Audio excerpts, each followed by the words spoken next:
Over the dark night, she reached up to the sky of stars and caught the red hot light of the North Star.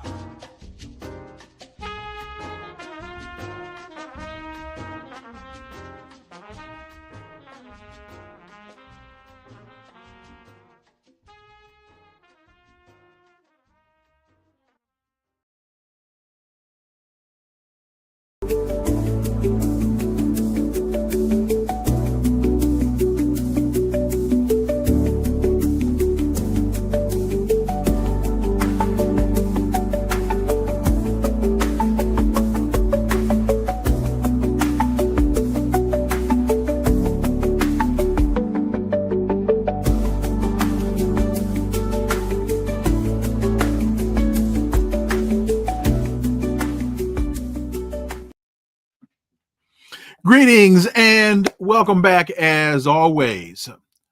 Ania Ho from the Santa Fe, New Mexican writes, tomorrow, July 16, marks the 80th anniversary of an event that changed the world forever. The Trinity atomic test conducted by the Manhattan Project 180 miles from Santa Fe, and with it the birth of the atomic bomb and of the atomic or nuclear age in the middle of New Mexico. As we sit here 80 years hence, what are we to make of this? What can we do? Let's connect some dots and find out.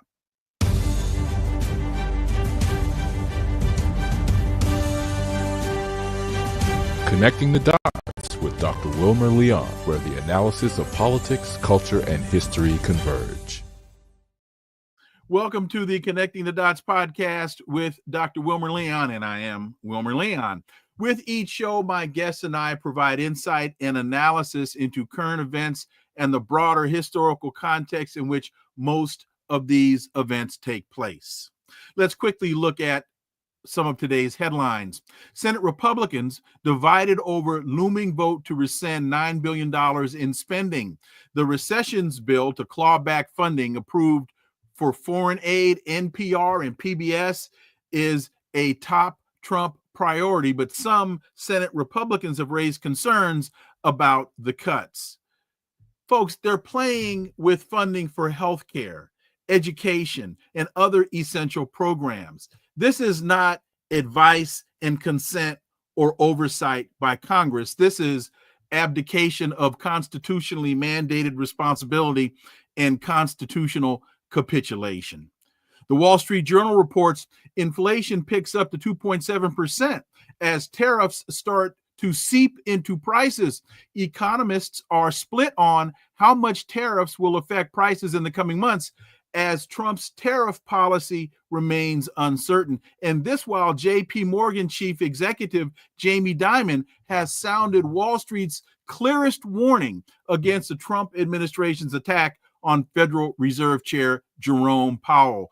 Jamie Dimon saying that the Fed must remain independent.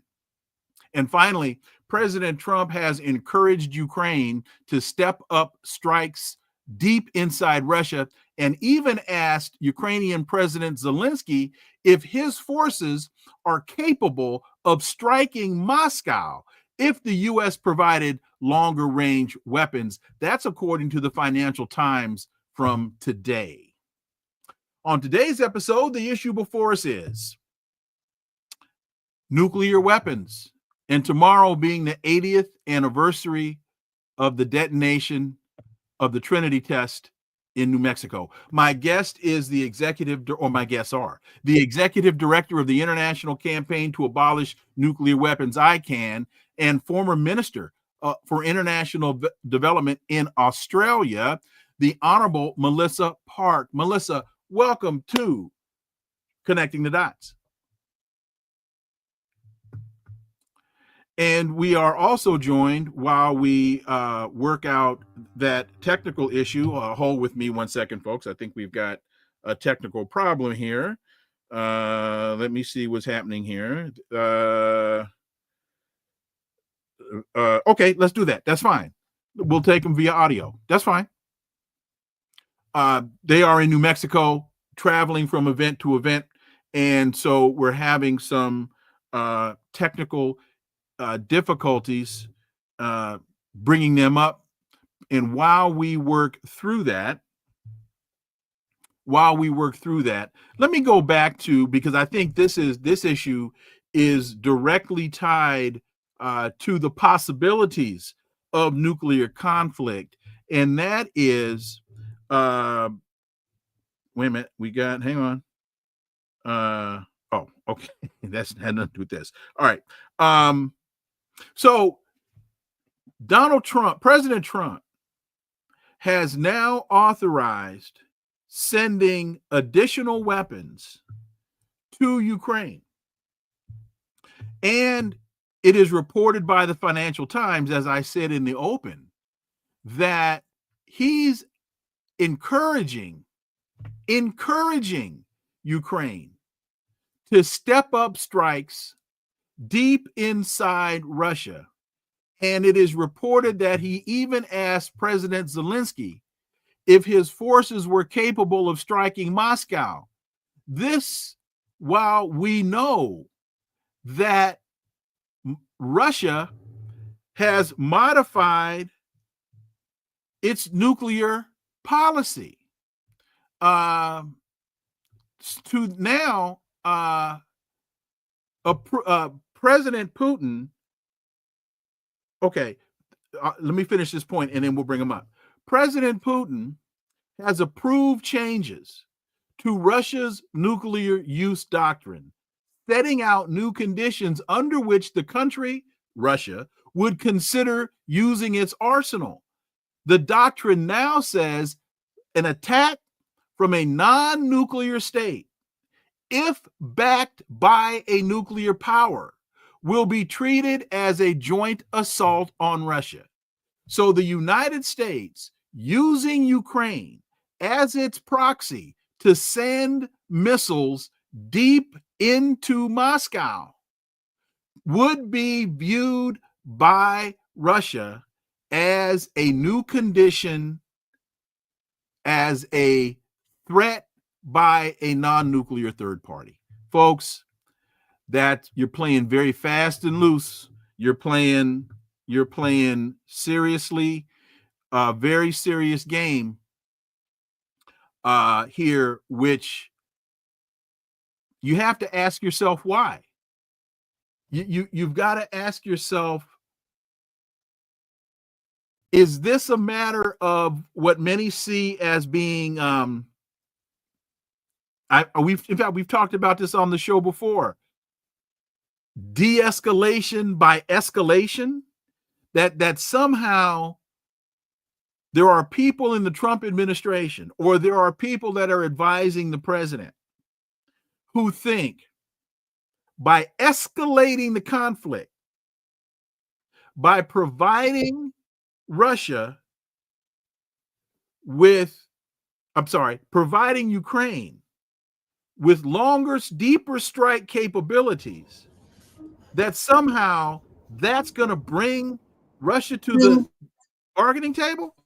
That's foolish and ridiculous. Let's see now if we've got Seth. Let's see if we're able now to bring Seth and Melissa onto the program. Can you all hear me? Yes, we can. There we go. Melissa, and I'm here. Great. So my guests are the executive director of the International Campaign to Abolish Nuclear Weapons and the former Minister for International Development in Australia, the Honorable Melissa Parke. Ms. Parke, welcome to the show.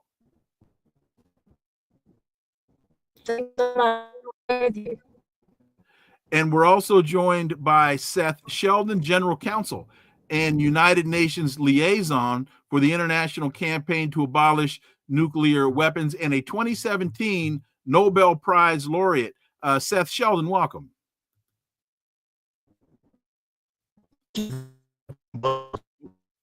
Okay, we're having real problems with real problems with that audio. Melody, if you could speak to them and see if we can get that cleaned up. So while I say that, Musta Garai, and please forgive me for please forgive me for butchering that last name. Professor Leon, you know, Trump is following corporate directions and the empire wants to maintain hegemony. Oh, there's no question about that. There's no question about that. Yeah, I do know that. And that's why I when I said those in the Trump administration and those advising the Trump administration, it was the latter reference that I was using relative to your point. I'm talking about those that former President Eisenhower warned us against in his farewell address in 1960 or 61, when he talked about beware of the confluence of interests between the corporate sector and the private sector and the interests of the private sector and the military sector. That's exactly my point. And that's also why I believe, Muata, that President Trump has changed his tune. That's why we've gone from Pete Hegseth, the Secretary of Defense, putting a hold on sending those weapons to Ukraine, or permitting, I mean, they haven't been sent yet, but approving those missiles being sent to Ukraine. And just days after that became public, you had Donald Trump reversing that order, or that stay on the transmission of those weapons, because I'm quite certain, this is my opinion, but I'm quite certain that he got the call from all right, well, let me see what I can do, and he got a call from the likes of Raytheon and Lockheed Martin and McDonnell Douglas, and the whole the crew, and so let's try this. Hello, please state your name after the tone and go. We're trying to get him on here. Wilmer Leon.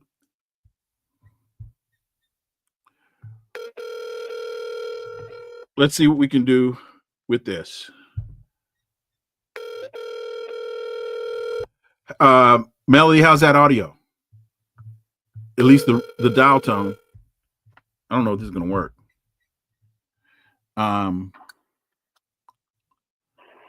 Okay. We're here with you now. Okay.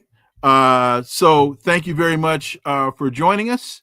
And folks, we'll make this work. You know what? Oh, not it'll only work that way. Okay. So let's do this.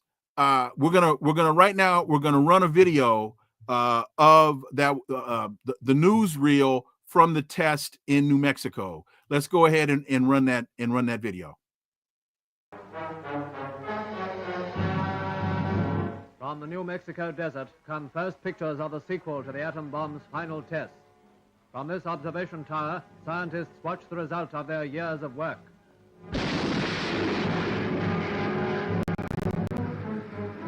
Miles into the air rises the giant shape of the now historic explosion. Traveling in army tanks shielded with lead, the scientists arrive on the spot to inspect results. Cameramen and reporters put on canvas overshoes to guard against radioactive particles. Tests reveal that harmful rays do not remain, only the evidence of the terrible retribution so soon to follow. Part of this, and Seth and Melissa, I know you didn't see this, but you all may have seen this over the years. They say tanks lined with lead, and they're putting on canvas overshoes to protect them against radioactivity. I find that to be foolish, if not laughable. Ms. Parke, you're joining us from New Mexico. In response to the nuclear test, Dr. J. Robert Oppenheimer said, quote, "We knew the world would not be the same. A few people laughed, a few people cried. Most people were silent. I remembered the line from the Hindu scripture, the Bhagavad Gita, Vishnu is trying to persuade the prince that he should do his duty, and to impress him takes on his multi-armed form and says, quote, "Now I am become death, the destroyer of worlds," end quote. I suppose we all thought that one way or another. I suppose we all thought that one way or another. With that as a point of context, your thoughts on where we are today, the Honorable Melissa Parke. Well, thank you so much. It's wonderful to be here with you. We're here in New Mexico. And as you've noted, this is a time of heightened fear and discord when the world is faced with new and very serious nuclear threats. But we've come here to New Mexico to commemorate the fact that while the world will remember the bombings of Hiroshima and Nagasaki in August, in fact, the very first victims of nuclear weapons were Americans. The US created these doomsday devices here, and before Hiroshima and Nagasaki, the US bombed its own people, its own soil here in New Mexico on July 16, 1945. And this was not an empty desert, as some claim. It was home to indigenous peoples and other local communities made up of families and children and workers and farmers. There was rich plant and animal life and cultural heritage and sacred sites. And the radioactive fallout from Trinity spread across 46 states, even reaching Canada and Mexico. And communities nearby, like Tularosa, were never warned or evacuated. And so what we commemorate here today was not some historical event of 80 years ago with little relevance to today. The Trinity explosion was only the beginning of 80 years of harm. So it led to the nuclear bombings of Hiroshima and Nagasaki that killed 250,000 people and harmed many more. And it led to more than 2,000 nuclear weapons explosions being detonated around the world, from Algeria to Kazakhstan to the US and the Pacific Islands, including 928 detonations in Nevada, and by the US in the Marshall Islands, 67 of them, including the US's largest ever nuclear weapons test, Castle Bravo, exploded on the Marshall Islands on the 1st of March 1954, with 1,000 times the power of the Hiroshima bomb. So the Castle Bravo was 15 megatons, the Hiroshima bomb was 15 kilotons, so it's 1,000 times larger. And in my own home country of Australia, the British tested nuclear weapons in the 50s and 60s without regard to the devastating harm that would be caused to local communities, especially the Aboriginal people who were not warned or evacuated, and who continued to suffer ongoing health impacts and exclusion from their traditional homelands due to radioactive contamination.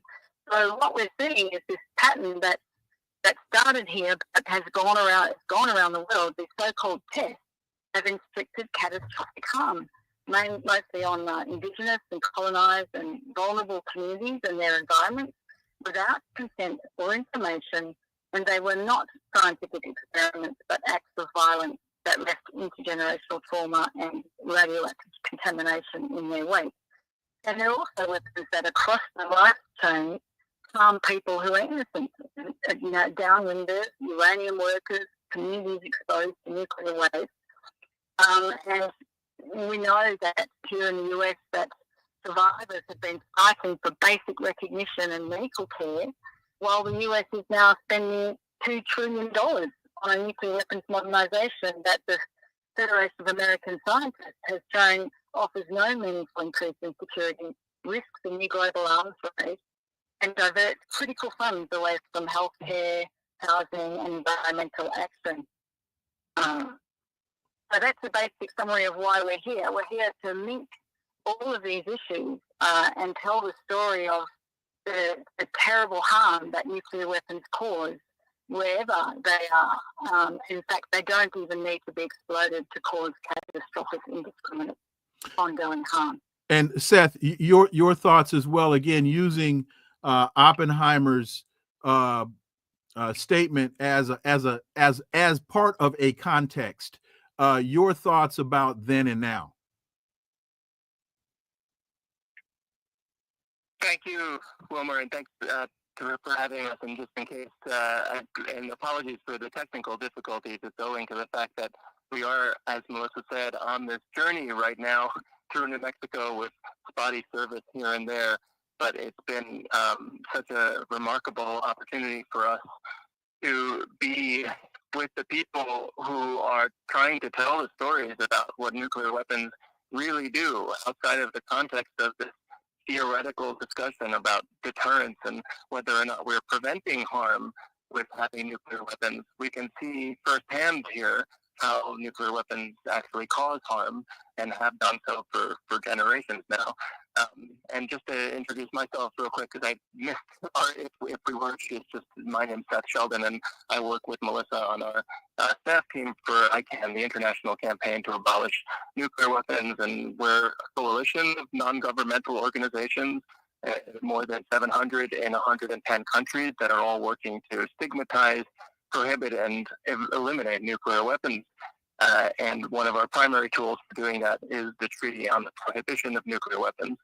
But as to the question and Oppenheimer, I think that it is a reflection, and we see it now, to know that whatever he thought he was doing then, it really entered an era where we as humans have created the most devastating weapons that have ever been conceived, and that could really end life on Earth.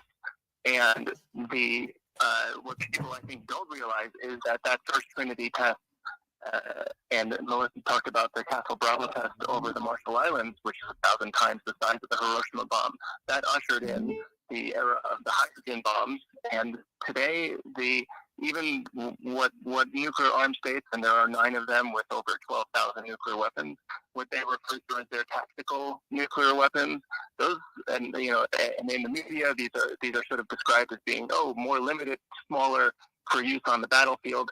Those weapons are the size of the Hiroshima bomb. They're on the same order of the the destructive power rather of the Hiroshima bomb, because the fact is that the strategic nuclear weapons that have been ushered in since the 1950s are so many more times the size of the Hiroshima bomb, and that means that the small bombs are basically the size of the Hiroshima bomb. So, we are talking about this, some call it, the sword of Damocles, right? That basically threatens at any moment to end all humanity. And I think a lot of people don't think enough about it, and it's kind of our job to help. I think as I can, but also yours and every person across the dinner table, to talk about this and realize that if we don't destroy them, they'll destroy us. Melissa, you just mentioned the United States was in testing the bomb, that it was bombing its own people. And I was just reading in military.com, Trinity tests fallout victims in New Mexico finally get compensation after 80 years. One element of Trump's spending bill extends and expands the Radiation Exposure Compensation Act of 1990.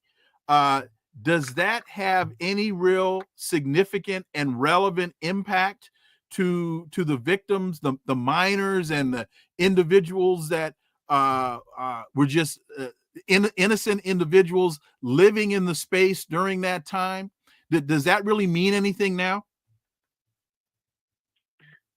Well, the recent reinstatement and expansion of compensation for radiation-exposed communities in the reconciliation bill that was passed in Congress on July the 3rd is a long overdue step towards justice, and we really commend the dedicated survivors and other activists who've fought so hard for it, including like Tina Cordova, who's here in New Mexico.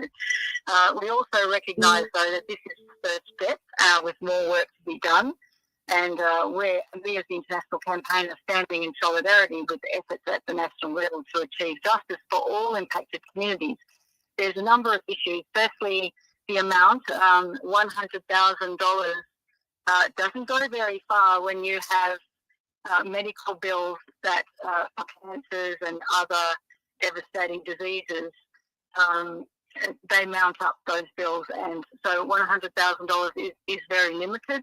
The other thing is that it doesn't apply to all affected communities. There are still communities in the Pacific and in the United States that have been left out of this bill. So while it is a win for New Mexico, it does need to go further.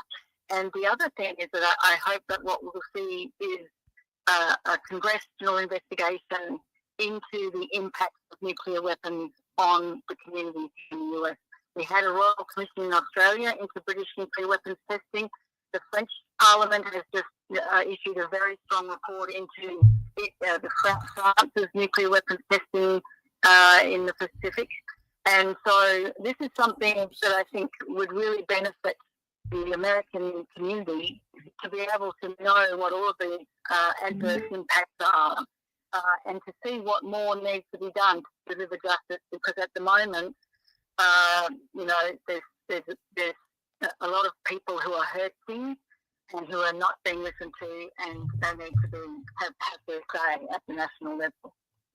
And Seth, same question to you. Does this really have a dramatic impact on the lives of those involved, of those victimized by this? You're asking about the RICA bill and the extension of it? Yes. Yeah, it certainly does. When you're a community that's been ignored and denied for so long, any increase in assistance is meaningful. However, it can still be it's true as it is that it's not enough. I mean, the other part of the limitations on the bill is it's the duration of it. It's only extended through 2028. So, in addition to not enough money, we're talking about not enough time, because these claims take a long time to establish. You have people who have to show medical records that they may not have because they haven't been able to have formal treatment in some cases, or there are other limitations in communities to be able to prove their needs sometimes. And we're also talking about the fact that, although one of the great successes of this of the passage last week, or 2 weeks ago rather, is that it extended to, say, New Mexican communities, which is, of course, just absurd that New Mexicans have been excluded until now. There are downwinders across the United States. And we now know this because even just recent research from a few years back has demonstrated that first Trinity detonation spread radioactive fallout, not just in New Mexico, but across the United States. It's shown to have reached 46 of the U.S. states and Canada and Mexico. And the needs are quite a lot greater than what we've seen so far. And Melissa's going to have something else. Oh, yes. The other issue is that 40% of New Mexicans receive Medicaid support, and the reconciliation bill has cut a lot of that support. And New Mexico is already one of the poorest states in the US, despite billions going annually into nuclear weapons research, development, production, and waste management. And this nuclear weapons money does not go into the local community and takes away from other potential industries that could bring benefits to the community. And what we'll say is that every dollar spent on nuclear weapons is a dollar not spent on social programs, on infrastructure, on healthcare, education, clean water, and environmental protection. So it's really a profound misallocation of resources. And, it was only, 25 days after the United States detonated the bomb in New Mexico that they dropped the bomb on Nagasaki, and then I think 12 days after, Hiroshima, and then 12 days after that, or 22 days after Hiroshima, and then 25 days after Nagasaki. There we go. And you and Michelle, you mentioned this earlier in the opening, but I think it's still very important for people to understand that even after experiencing that horror, the United States has detonated, I think, 67 weapons over the Marshall Islands. And now we're facing the possibility with Donald Trump allowing for additional weapons to be sent to Russia, that nuclear clock is ticking and ticking and ticking closer to zero. Michelle. Oh yes, absolutely. We've got sorry, we've just been a bit distracted with technical issues here. I understand, and thank you for working with us on them. The Doomsday Clock this year. So the scientists with the Bulletin of the Atomic Scientists moved the hands of the Doomsday Clock in January this year forward to 89 seconds to midnight, the closest we've ever been to global catastrophe. And that was, of course, before the India-Pakistan confrontations and before the US, Israel, and Iran confrontations. And so, we've got these major conflicts involving nuclear armed states, lots of nuclear threats being made, an increase in nuclear rhetoric at most senior political levels, an almost complete breakdown in arms control agreements. The last one will expire in February. That's the New START one between the US and Russia, and no new one in sight. And a new nuclear arms race underway. So it is a really dangerous moment in time.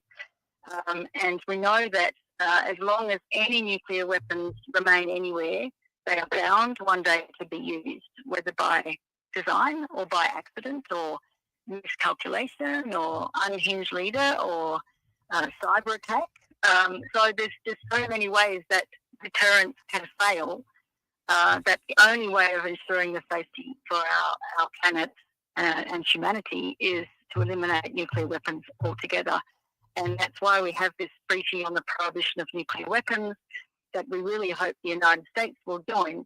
But because it's also the only treaty that provides for victim assistance and environmental remediation for communities impacted by nuclear weapons.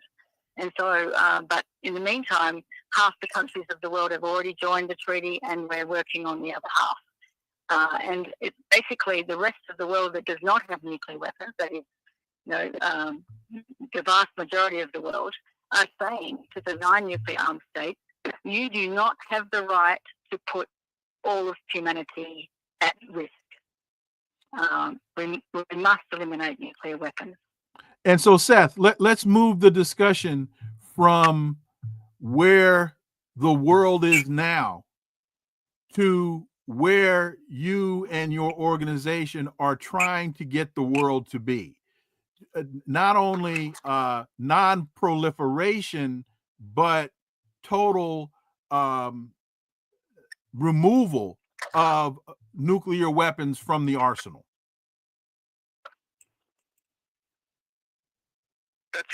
That's right, Wilmer. And thanks for understanding that you're already framing it the way we would as well. Because if the threat is nuclear weapons, then putting constraints on their use will never be sufficient to eliminate the risk. And the only way to approach risk reduction has to be with a vision for total disarmament and elimination.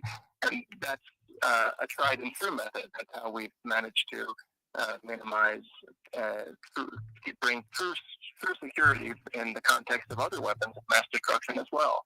It is some people, especially in the context of the U.S., and I'm a U.S. citizen born and raised, will talk about nuclear weapons as if they have some special distinction that they should have served some other special power. But if you think about how we've managed to prohibit all other weapons of mass destruction, chemical weapons, biological weapons, cluster munitions, all of them except the most destructive, you realize that this is a necessary step towards removing the threat of nuclear weapons. And you can't have elimination without an elimination treaty, and that's what this treaty that Melissa introduced is. The Treaty on the Prohibition of Nuclear Weapons is the first ever globally applicable treaty that makes everything to do with nuclear weapons illegal, from their creation to their use, the threat of use. But in addition to that, and relevant to the questions you were asking us earlier, it is, as Melissa says, the first and only treaty that provides for assistance to communities who are affected by nuclear weapons use and testing. We don't speak about it much in U.S. media, except I think we need to. It is the only way out of this problem. And as Melissa said, we're at this very meaningful moment right now where it turns out exactly half of the world's countries by UN that can join this treaty have done so, and we're going to reach the global majority, we believe, this year. So I think it's high time that we start paying attention and advocating for our government to join this treaty as well. And Melissa, talk about to Seth's point that there really does not seem to be much coverage of this in Western mainstream media. I'm old enough to remember the nuclear drills we would have where the siren would go off and then you had to hide under your desk, as though hiding under your desk at school was going to provide some level of protection from the blast or the subsequent fallout. But now people in the West seem to just have accepted this as a reality and have seemingly have just, because of their indifference, or they've just decided there's nothing I can do. This is a reality I have to live with, and they go on with their day. So how do you go about bringing about a substantive change in that mindset? Thank you.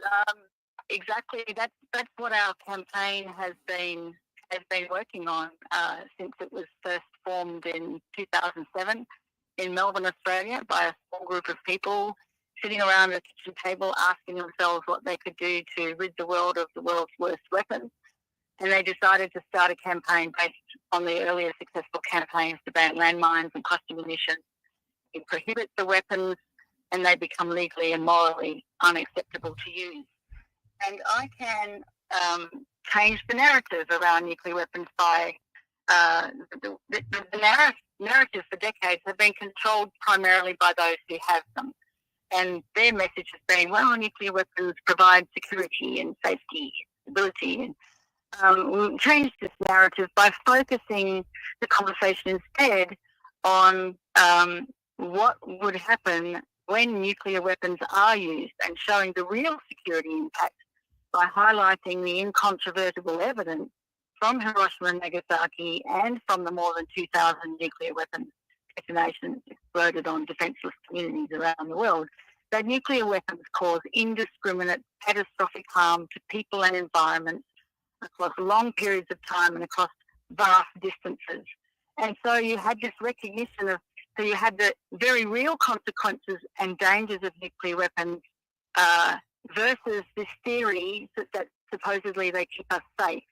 And it's bringing in the voices of those nuclear survivors that has enabled decision makers to see that there is, this is a real thing, and deterrence is just a theory and it can fail.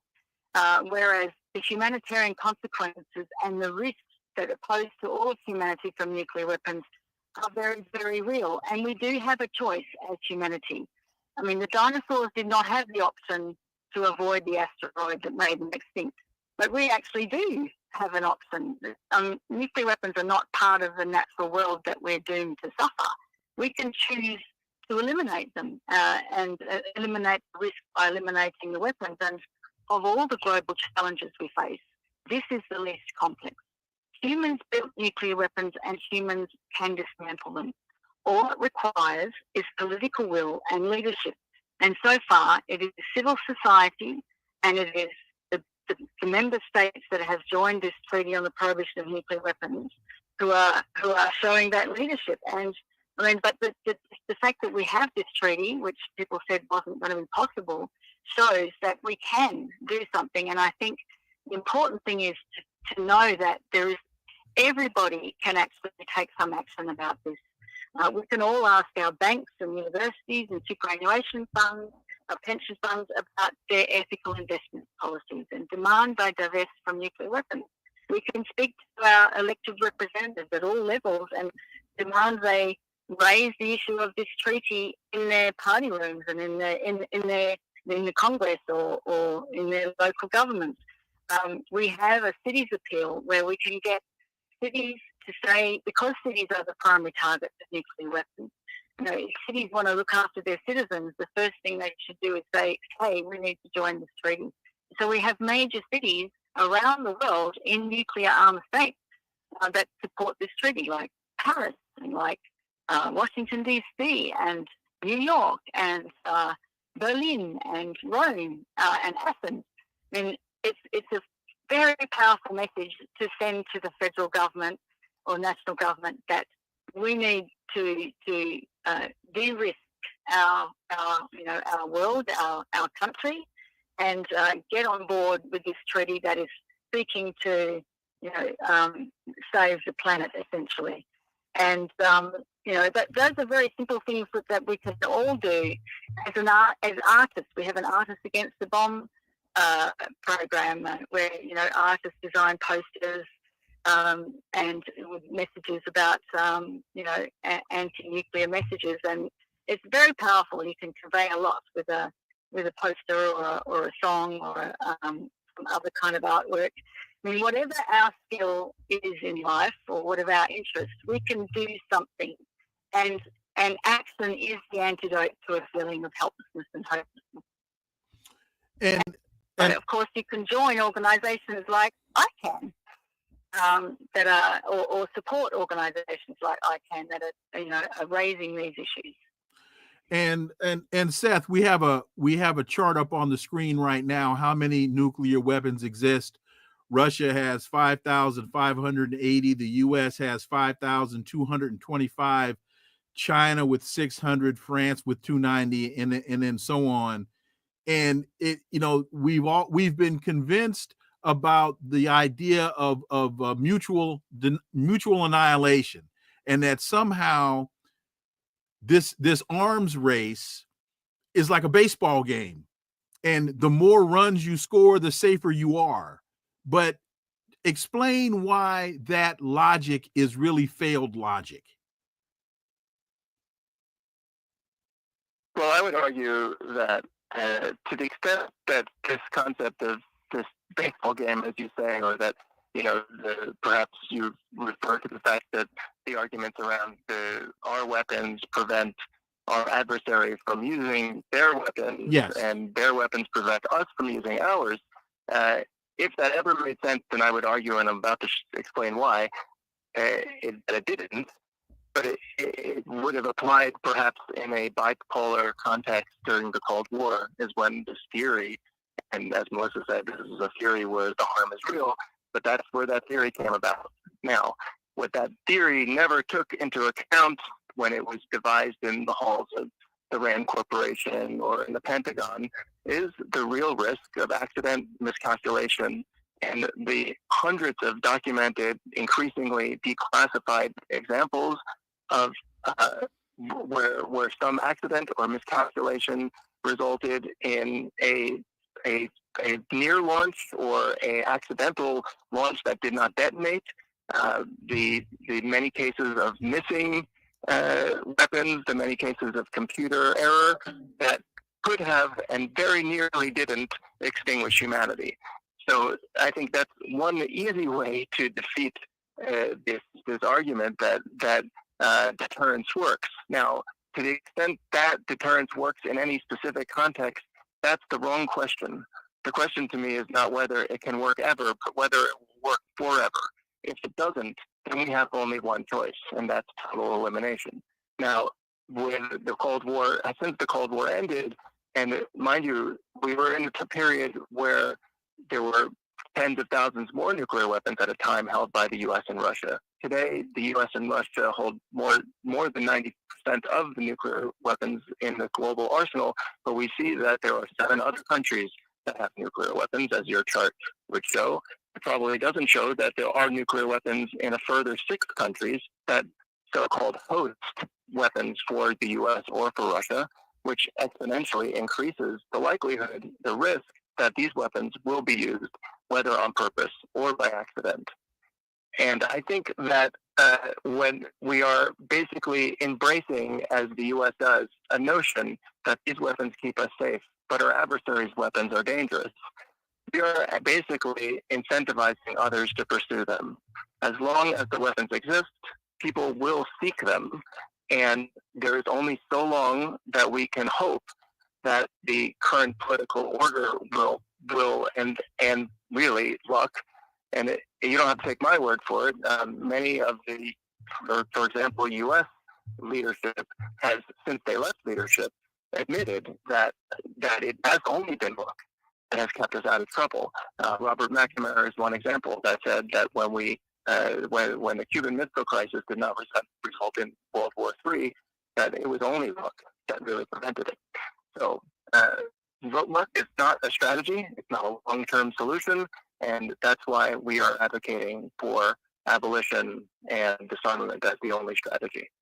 And Melissa, final question here, and again, I appreciate you all struggling mightily as you have to engage in this interview.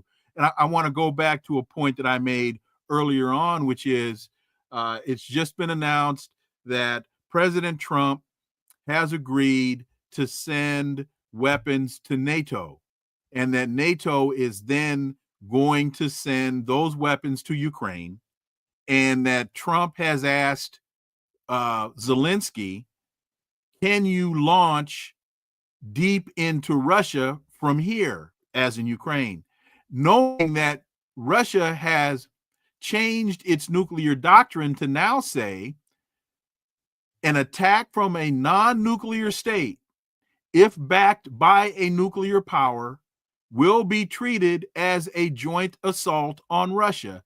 Any aggression against Russia by a state, which is a member of a coalition, would be seen by Moscow as aggression from the entire group. And as I'm watching the reporting on Trump making the decision to allow these weapons to go to NATO, nobody's putting it in this context. And to me, that is an incredible omission by Western press. Melissa, your thoughts? Well, it's true.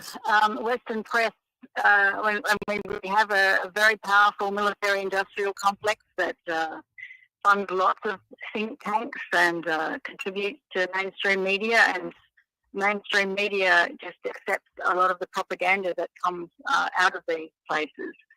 And so it is a shame that the public is not getting the real story about these issues.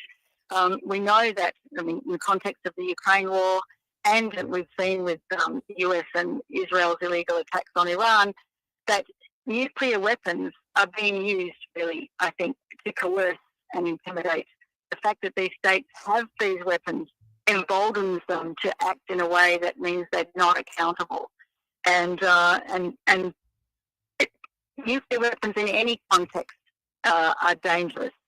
And even just one nuclear weapon would have, the use of just one would have catastrophic consequences, because we know from nuclear war exercises that there is no such thing as a limited nuclear war, that there'll be an almost automatic escalatory exchange of nuclear weapons. And that's set out very clearly in Annie Jacobson's excellent book, Nuclear War, a Scenario. It goes second by second, minute by minute, and how just use of one nuclear weapon can lead to all-out nuclear war in just 72 minutes. And I'll just say the whole world is unsafe from whoever has nuclear weapons. There's no right hands for wrong weapons. So we don't want any country to have nuclear weapons. And I think the important thing is to remember what the great minds have said about nuclear weapons. And Albert Einstein was one, and he was once asked, what would be the weapons of World War III? He said, I don't know, but the weapons of World War IV will be sticks and stones. You know, nuclear weapons are the only devices ever created that have the capacity to destroy all complex life on Earth. And today, the risk of use of nuclear weapons is higher than it has ever been, and we simply have no choice but to eliminate them entirely as soon as possible, and particularly given the very fast evolution of artificial intelligence, which is being increasingly incorporated into military systems. I know I said this was the final question, but Seth, I have one more question for you. And if you choose not to answer it, I truly understand. You are a Nobel Prize laureate from 2017, correct? Whole campaign is not me, but yes. Okay. The campaign was a 2017 Nobel Prize laureate. There are many that. So I'm asking you this question because you're obviously much closer to a Nobel Prize than I'll ever get. There are those that say that Donald Trump, that the one thing that he is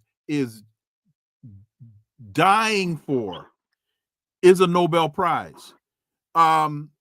Your thoughts on is he going about this the right way? Seth Sheldon. I've seen a lot of rhetoric from Donald Trump, not just in this presidency, but even in the decades before his presidency, around his belief that nuclear weapons pose an existential threat and that they must be eliminated. Someone can be wrong on a lot of things, but right on some, and that's something that I certainly would agree with him about. And now the question is, what does he plan to do about it? I think that we have often couched, some have couched, let's say, the question of nuclear disarmament as one that's framed in, left-wing or right-wing politics, but it really isn't. I think that people on both sides of the equation have recognized the need for nuclear disarmament, and people on both sides of the equation have halted progress when it could have been made. And so I don't think of this as a Democrat issue, a MAGA issue, a Republican issue. I think of this as a human necessity that the world is clamoring for. And indeed, if the person that advances us toward nuclear disarmament or that brings other countries to join the Treaty on the Prohibition of Nuclear Weapons wins the Nobel Peace Prize, I don't have a problem with that. I think that we have to see that even in past decades, some of the progress that's been made on nuclear disarmament has actually come from Republicans. In that radical lefty, President Ronald Reagan was the one who made the first declaration that nuclear weapons are irrational, totally inhumane, good for nothing but killing, and possibly destructive of life on Earth. That's the way I believe he said it, and that's how he together with Gorbachev made some of the most massive reductions in the history of nuclear weapons. So I think that's one important way that we have to think about it. But the other is that I don't think we should listen to Donald Trump's statements or his aspirations for a Nobel Peace Prize and think, gosh, maybe he'll lead us there. I think that we have to instead, especially as U.S. citizens, recognize that leadership from the U.S. has not been availing in recent years, and look to the progress that's been made by the majority of the world states, and see this as an opportunity to support that and to call for us to, if not lead, at least follow. Well, let me say to both the Honorable Melissa Parke, the Executive Director of Nuclear Weapons, let me thank you for your perseverance, not only in the work that you do in terms of ridding the world of nuclear weapons, but just doing this interview. Thank you. Thank you. Seth Sheldon, General Counsel and United Nations Liaison to the International Campaign to Abolish Nuclear Weapons, and the organization was a Nobel Prize laureate in 2017. Let me thank you for your perseverance, again, not only in the issue of nuclear disarmament, but in conducting this interview as well. Thank you both. Thank you, and thanks for bearing with us as we are out on the road. Well, you're on the right road. So thank you. Greatly appreciate it. Look forward to having you all back. Thank you. Thanks again. Bye. All right. So, folks, that was a challenge, but it's sometimes you just got to work with technology as you have it. I saw an interesting question here from Compass Mentis X13. Lots of great news coming out of Burkina Faso. Has Mr. Leon talked about Ibrahim Traore yesterday, as we did as recently as yesterday? So the answer to your question is yes. And we do that a lot on this show. Again, I've got to reiterate this point because I want to be sure that folks understand how dangerous of a game the United States is playing right now by sending more weapons to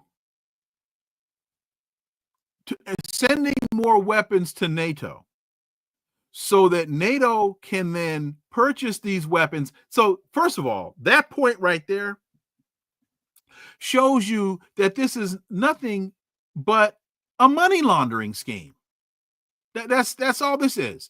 The United States is with the money that it sends to NATO through a number of channels. It is basically laundering the money through NATO so that NATO can turn around and buy the weapons from American weapons manufacturers. And I know that it's not only American money. I know the European countries send money to NATO as well. I got all that. But for the most part, a lot of the money that those European countries are going to be using is money that they receive from the United States. Folks, it is, to me, critically important to understand that because of the threats of NATO and the United States towards Russia, Russia has changed its nuclear use policy. And they now have adopted the rationale. And we could debate the validity of this till the cows come home. I'm not debating the validity of the change or the lack of validity of the change. I'm talking about the reality of the change. Russia now says, or Russia has now decided, and I'll read this again because I think it's critical. And it's very simple. Their doctrine now says an attack from a non-nuclear state, as in Ukraine, if backed by a nuclear power, such as the United States, will be treated as a joint assault on Russia. That's very similar to the a variation on Article 5 of the NATO treaty. Any aggression against Russia by a state which is a member of a coalition, NATO, would be seen by Moscow as aggression from the whole group. Folks, why would anybody in their right mind want to test Vladimir Putin's commitment to that shift in doctrine? Why would you want to play that game? You know, if you put it in the bar fight context, and you know I like to use bar fight analogies. When the guy at the bar says, "Don't do it one more time, or else this will be your fate. You got a serious decision to make. Am I going to push it one more time and find out, mess around and find out? Or am I going to say, okay, I got you, and allow both parties to walk away in the same condition in which they entered? And again, I keep going back, and if you all don't remember this, go look it up. I keep going back to the guy on the airplane that was sitting behind Mike Tyson, and he kept kicking Mike Tyson's seat. And Tyson said to the guy, asked the guy a number of times, and this was validated or documented by everybody in first class. Mike kept saying to the guy, sir, if you could stop kicking my seat, I'd appreciate it. Eventually, Mike came over the top of that seat. And when he did, they literally had to take the guy off the plane on a stretcher. And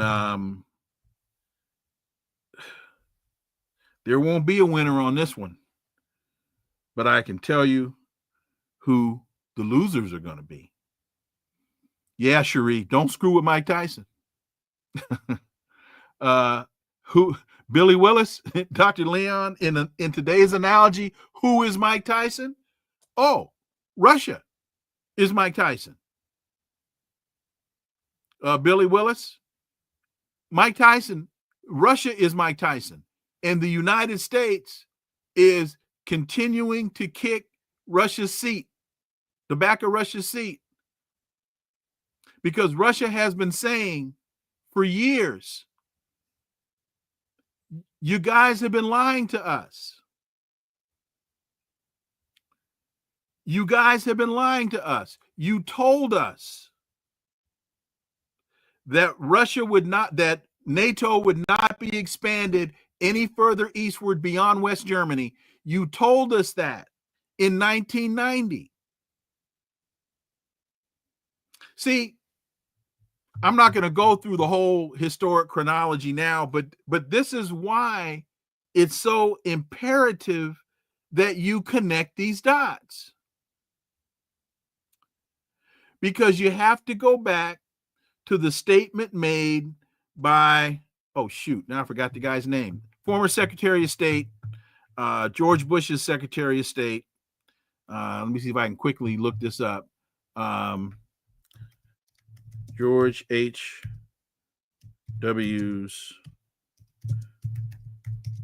Secretary of State.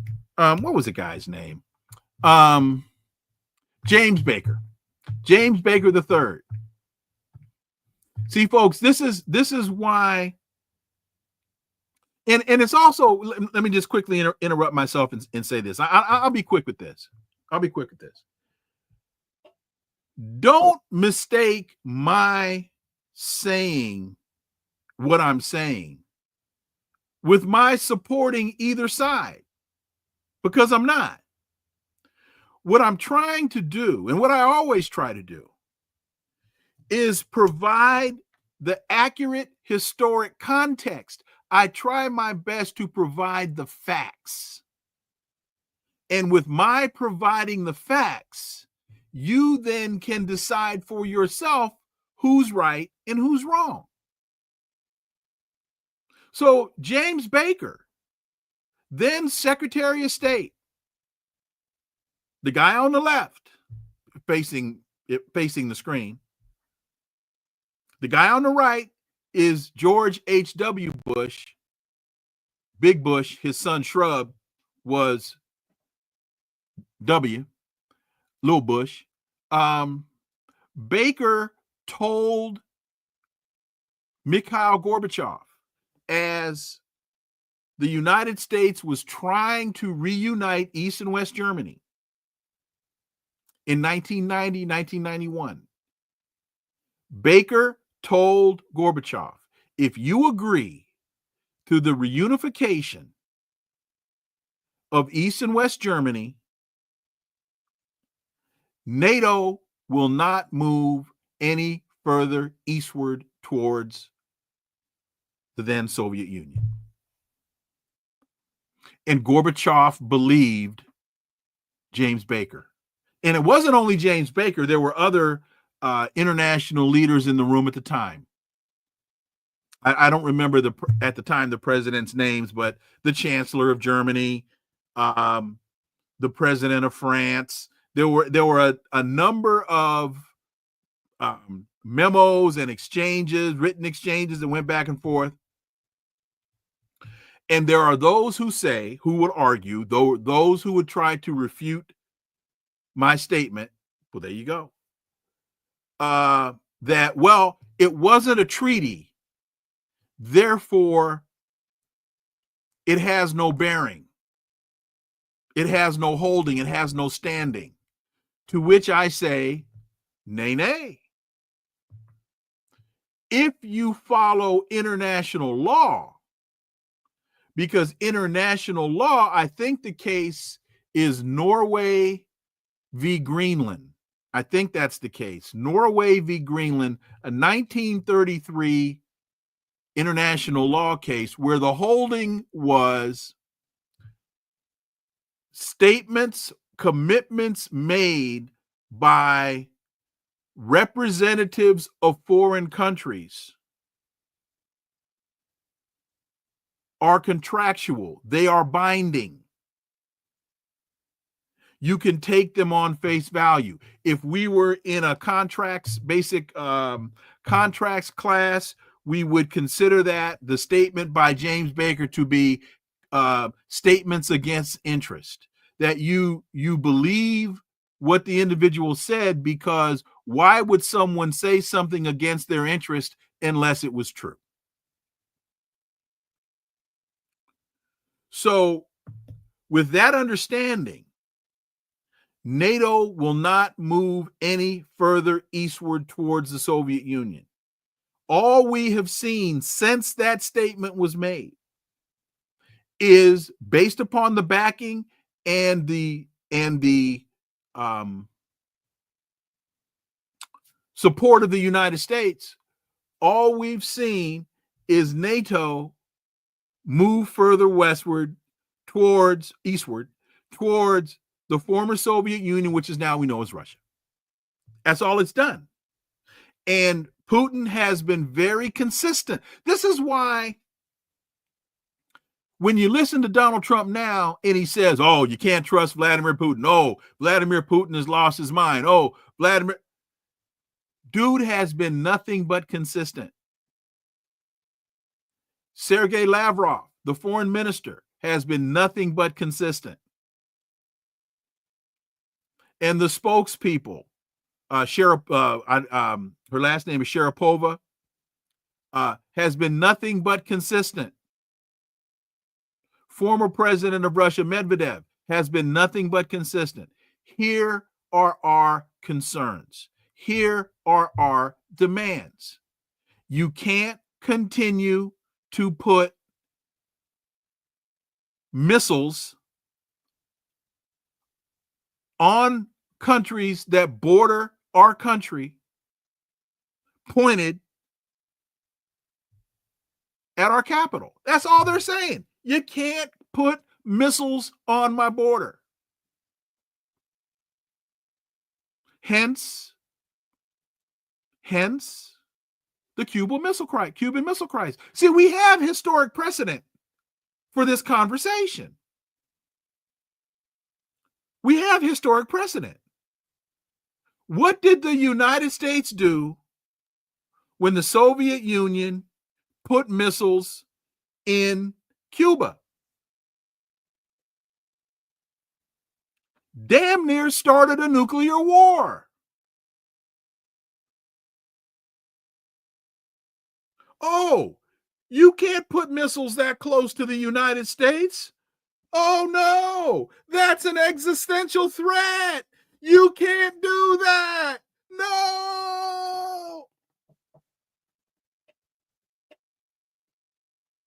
Why did the Soviet Union send those missiles to Cuba? Anybody know? We've talked about this on the show before. I'm not saying anything nobody didn't know. But again, if you're going to have a serious conversation about this issue, you got to talk about the issue. Thank you, Zhao Yun, because the United States put ICBMs in Turkey. That's the reason. And so as the United States and Russia and the Soviet Union were negotiating removing the missiles from Cuba, the agreement was, well, let's not put out in the public that the United States is conceding to the Russian demand to remove the missiles from Turkey. We don't want the world to think that the United States backed down.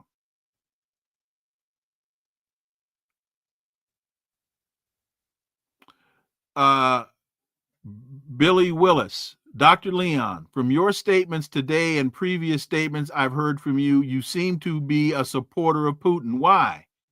Well, Billy, I just said I'm not.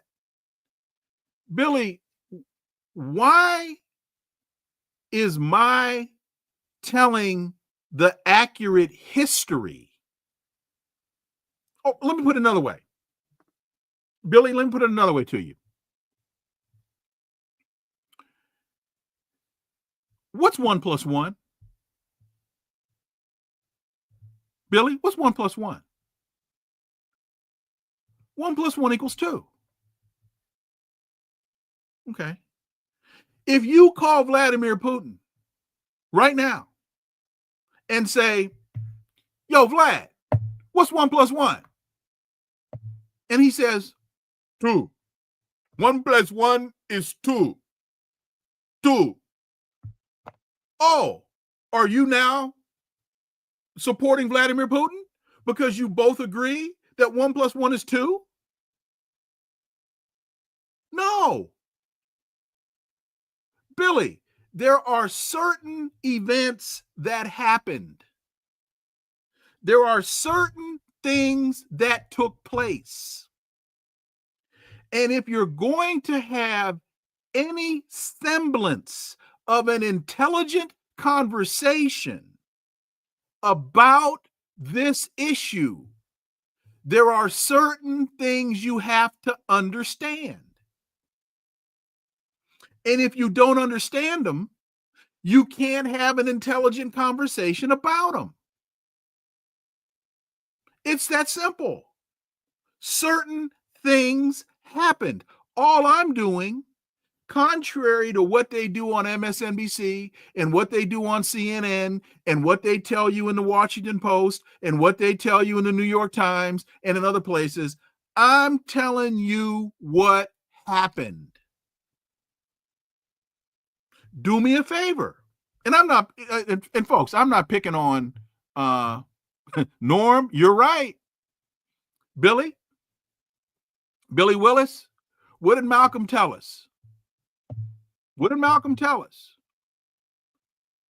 If my telling you the truth makes you angry, don't get angry with me. Get angry with the truth. So, Billy, my assignment for you is to go back and find out what I've said that's wrong. If it were about facts, you wouldn't say Russia's military is stronger than the U.S. First of all, Billy, I've never said that. So, Billy Willis, never said that. I've never said that. I will never say that. What I have said is that Russia has been preparing for this very type of war of aggression for years. That they have been preparing for an artillery battle for years. And that if you go into their backyard and you want to engage them in an artillery battle of attrition, you will lose. And Billy, what's going on? The United States, up to this point, has been engaging Russia in a war of attrition in Russia's backyard called Ukraine, and is getting its hind parts blasted. When I asked you who was Tyson, you said Russia. Right. Because, yeah, Billy, I did. Because the United States has been kicking Russia's back seat on the airplane. And who is winning in Ukraine? Russia. Billy, the facts are the facts, dude.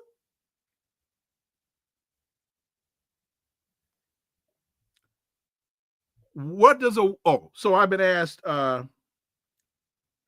war of attrition means, in simple terms, who can outlast the other in the conflict.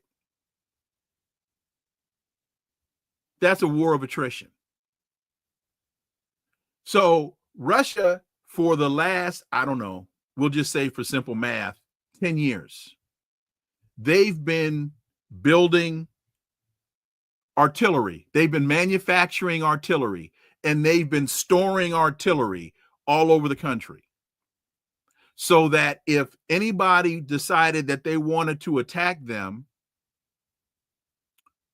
that they would be able to repel the attack by just sending in missiles. They've been raining down missiles on Ukraine, like, I don't know what some ungodly number, 1,000 a day, 2,000 a day, just missiles, because they got missiles.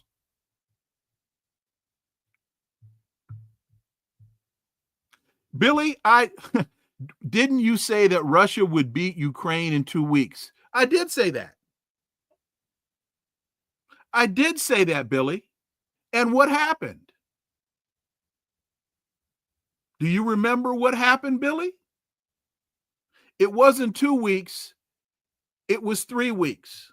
When did the conflict start? The conflict started the 22nd of February, I think 2022, or was it 21? 2000, that doesn't really matter.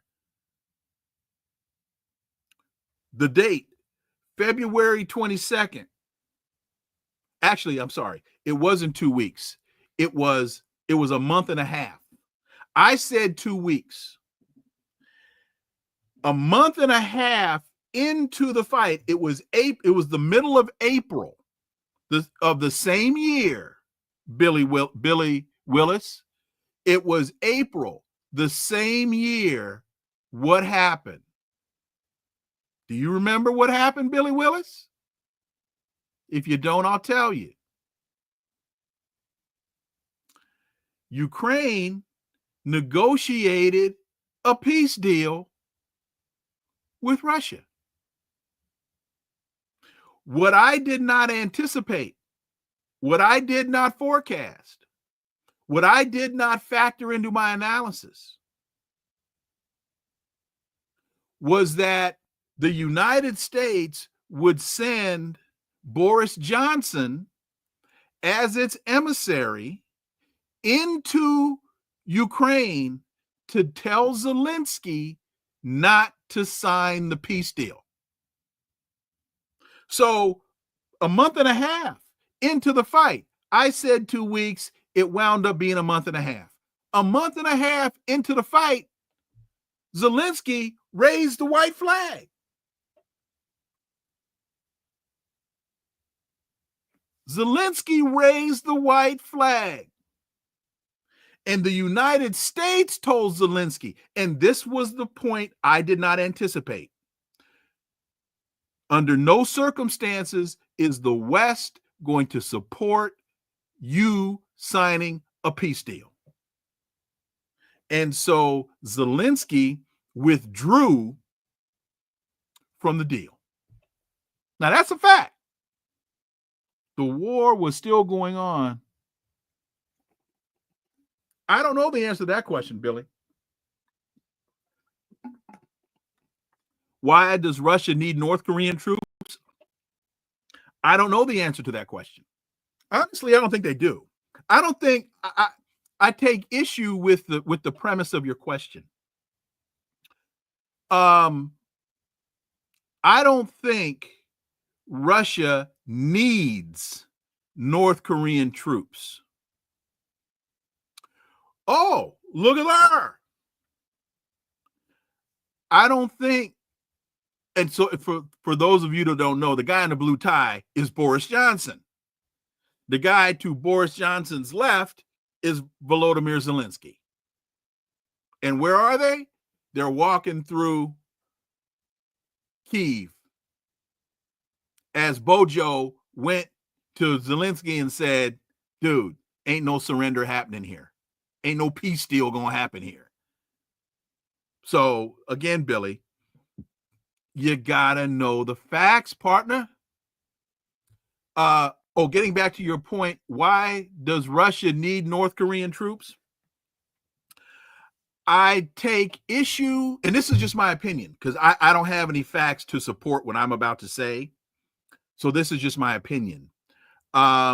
It's not that Russia needs North Korean troops, because I don't believe they do. I think this is more of a move looking at the potential future of military integration, understanding that not only does the United States and the West have its eye on Ukraine and Russia, the United States and the West has its eye on North Korea, as it does on China. And so I think, and again, I could be wrong on this one because this is just my opinion. I think that Kim Jong-un and Vladimir Putin says, you know what? We need to start engaging in some military cooperation, because they do have support agreements. And so they're saying to each other, it's probably a good idea for us to start working in concert, so that if in fact it does come down to North Korea needing Russian support or Russia needing North Korean support, that they will have already worked through some of the issues that they would need to work through, so that there will be seamless operation between the two forces, because North Koreans don't speak Russian and Russians don't speak North Korean. So that is, to me, Billy, why I think you now have North Korean troops on the front lines in the Donbass. That's my opinion. I don't have anything. And here's Adam says the North Koreans need combat experience. That's my point.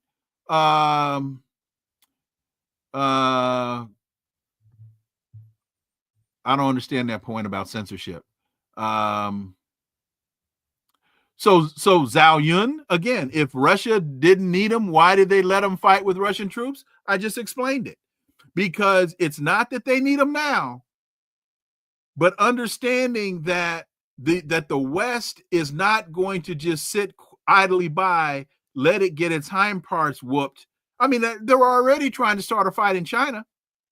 They're already trying to fight with China over Taiwan. So I think both Putin, Xi Jinping, and Kim Jong-un, they understand the common enemy that they're being confronted by. And they're saying, look, we may very well wind up having to work together to fight this threat. And it makes perfect sense to work together now, since they're engaged in fighting the threat. That's only common. It's so Zhao and Billy, it's analogous to NATO. Why are French troops working in concert with the United States? Why are German troops working in concert? I mean, you all ask these questions as though there's some mystery here. You all ask these questions as though there's some nefarious intent here. It's no more nefarious than NATO. Why wouldn't Putin and work in concert? Why wouldn't Xi Jinping back a play like this? If NATO can exist,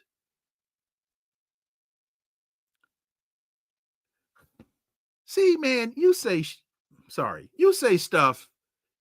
I can't even respond to that. Anyway, y'all get the point. So,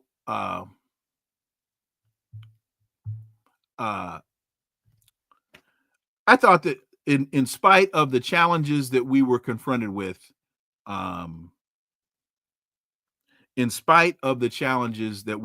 technical challenges that we were confronted with today, I hope that you all got a lot out of that conversation from my guests, as difficult or as challenging as it might have been. Sid Hatfield laughing out loud, right, Dr. Wilmer? Well, thank you, Sid. I appreciate that.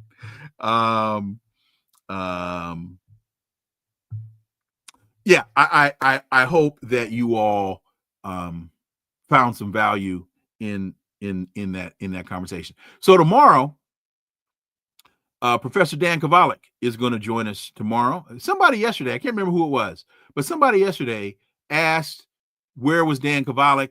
And so you ask for Dan Kovalik and you get Dan Kovalik. Just that simple. That's what we do here on Connecting the Dots. You demanded that, and there were people out in front of my house with signs protesting, we want Kovalik. We want Kovalik. And what did I do? I didn't want y'all doing what the United States done, sending troops onto my property and, trying to storm the village and all that kind of stuff. So I called Dan Kovalik, and he's going to grace us with our presence tomorrow. So with all of that, was it Sid? Sid, did you ask for Dan yesterday?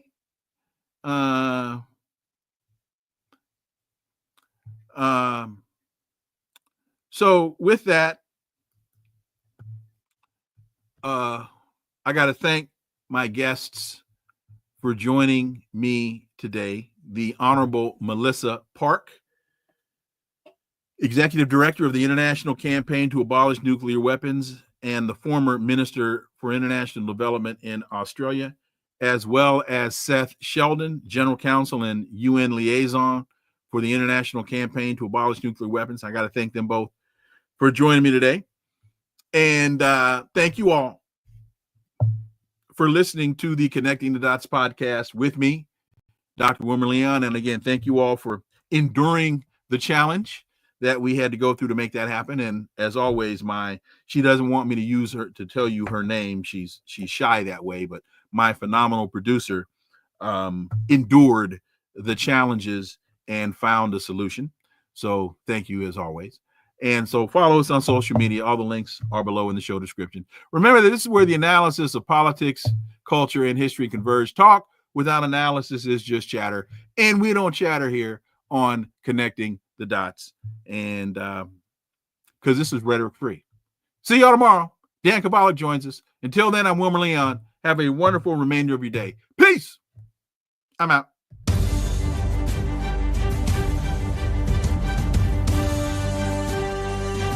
Connecting the Dots with Dr. Wilmer Leon, where the analysis of politics, culture, and history converge.